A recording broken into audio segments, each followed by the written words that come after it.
en ce qui concerne les termes participants et parlementaires en fonction. Je m'explique. Quand on parle de parlementaires en fonction ici, est-ce que nous voulons faire la différence entre les mandats, les professionnels, les parlementaires qui ne sont plus parlementaires pendant ces mandats, ou bien nous faisons allusion aux parlementaires élus dans ces mandats, mais qui viennent participer aux activités. Si j'ai une certaine compréhension claire là-dessus, je croirais que parler des parlementaires participants aux activités ne signifie pas nécessairement être membre de la conférence. À ce moment, il n'y aurait pas d'inconvénient, d'autant plus que ces parlementaires sont à nous et nous travaillons pour eux. Alors, Monsieur le Président, dans ce cas précis, je crois que parler des parlementaires participants aux réunions ou aux activités de la COPAP peut être un élément qu'on ajoute pour pouvoir maintenir la phrase telle qu'elle se trouve.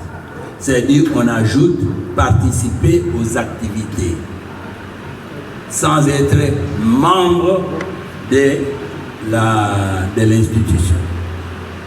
Donc, il faut maintenir la proposition là, participer aux activités ou participer aux réunions. Merci. Provisoire, moi j'aimerais qu'on m'appelle toujours président de l'Assemblée provinciale au lieu de m'appeler professeur dans cette salle. Merci. Souvent vous aimez ce terme, mais je croyais que quand ça vient de votre bouche, c'est bien. Non, dehors. Là, on m'appelle professeur doyen. Chaque fois quand on nous reçoit quelque part, pour vous présenter d'abord, je suis le professeur émérite et je croyais que ça vous a chanté. C'est le substantif. J'aime bien. Ce que je voulais dire ici, j'ai dit que nous sommes pratiquement d'accord. Et cet article ne peut pas nous prendre énormément de temps. Parce que les paiements mensuels ou les paiements trimestriels, cela n'est qu'une procédure. Mais l'essentiel, c'est que nous sommes d'accord qu'il faut une contribution. Alors, cette contribution doit tomber dans les paniers. Mais le plus grave problème que je vais soulever ici, c'est comment fixer cette contribution.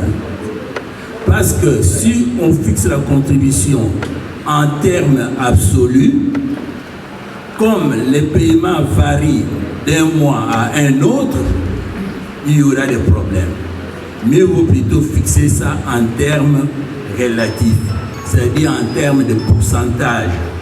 Comme ça, si ça aussi, ça varie, ça ne change à pratiquement rien. Voilà ce que je voulais dire à ce sujet.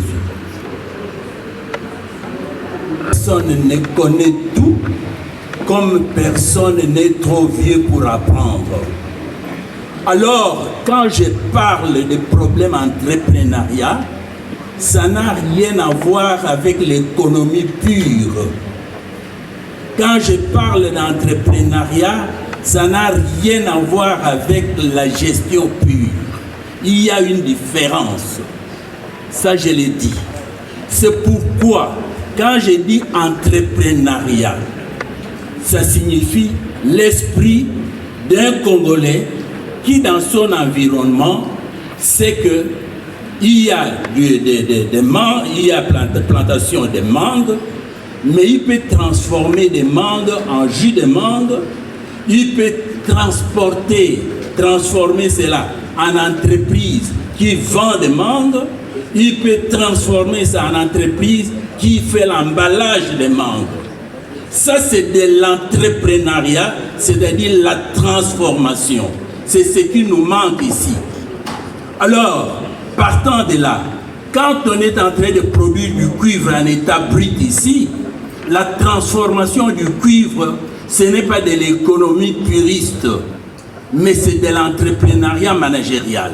C'est ce qui manque dans notre pays et ce qui justifie la loi sur la sécurisation de l'entrepreneuriat local, virgule, la synergie, virgule, la communication permanente entre les membres des assemblées provinciales de la RDC. Point. Comme suit, et puis je vais expliquer. Vous prenez le micro. Je formule comme suit, et puis je peux éventuellement expliquer après.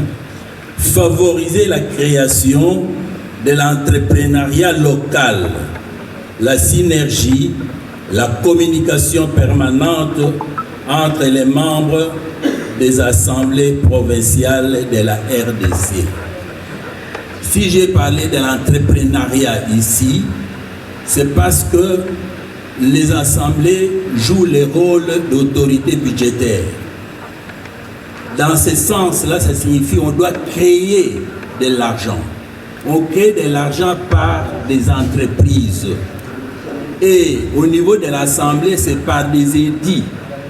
Parce que quand les membres de l'Assemblée provinciale émettent des édits, on peut les catégoriser en édits culturels, en édits sanitaires et en édits économiques.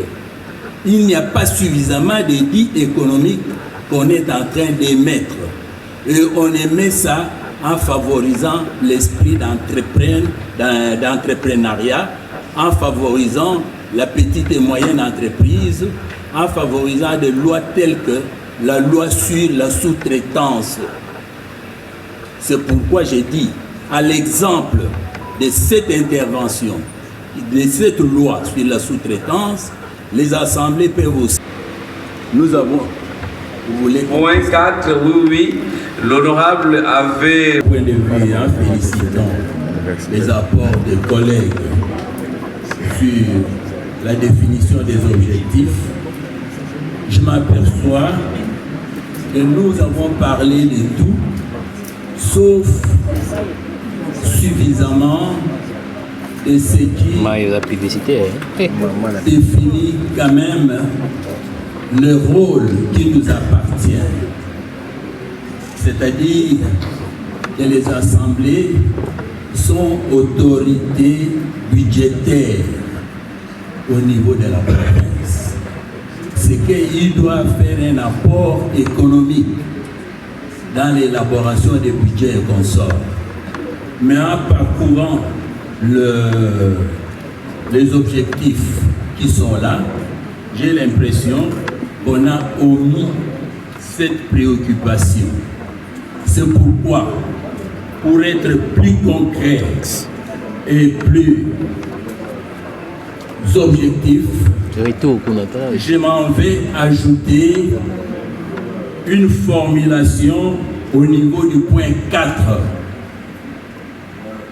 Au lieu de parler seulement de favoriser la création d'une synergie et de la communication permanente, nous ajoutons quelques éléments en présentant la formulation comme suit. Nous favorisons la création de l'entrepreneuriat local, la synergie, la communication et le reste. C'est pourquoi on doit dire les représentants de l'Assemblée qui fait partie de notre organisation, non élus. Parce qu'on peut avoir un rapporteur qui représente. Qu'est-ce qu'on fait de lui? Donc je voudrais qu'on puisse élaguer ça et le laisser comme tel. La loi est impersonnelle. Quand nous disons assemblée provinciale, c'est une institution impersonnelle qui n'est pas. Je demande une fois de plus à l'honorable rapporteur, 26 présidents, 25 sont présents. 1 est en route, le quorum est largement atteint, nous pouvons valablement siéger.